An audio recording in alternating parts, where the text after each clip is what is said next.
میرے بھائیوں یہ یاد رکھیں کہ مکتب کی تعلیم دارالعلوم کے مقابلے میں اہم ہے. خوب مسئلہ یاد رکھیں. مکاتب کی تعلیم دارالعلوم کی تعلیم کے مقابلے میں اہم ہے. دارالعلوم میں آنے والے بچے کتنے ہوں گے؟ چلیے ہمارا یہ گاؤں ہے کوسمبا، کتنے بچے دارالعلوم میں جا رہے ہیں؟ 5 ہوں گے، 10 ہوں گے، 15 ہوں گے، 20 ہوں گے. اور بچے ہیں کتنے؟ 1000 کے قریب بچے ہیں.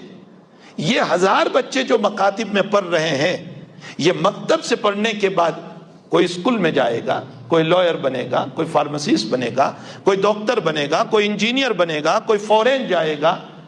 اس کی پوری لائف اللہ اس کے رسول کی محبت کی ذمہ دار مکتب ہے.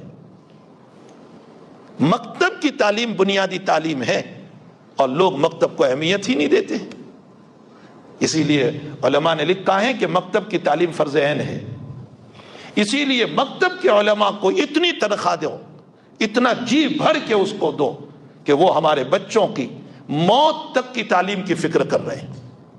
وہ کوئی 2 سال کی فکر نہیں کر رہے، وہ موت تک کی فکر کر رہے ہیں. اس لیے کہ ہمارے یہ بچے مکتب سے فارغ ہونے کے بعد اسی قرآن کو لے کر جانے والے، اسی دین کو لے کر جانے والے، اسی تعلیم الاسلام کو لے کر جانے والے، انہی عقائد کو لے کر کے جانے والے.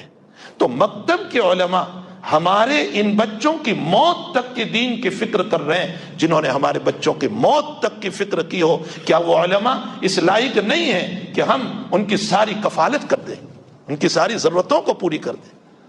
تو مکتب کی تعلیم فرض عین ہے.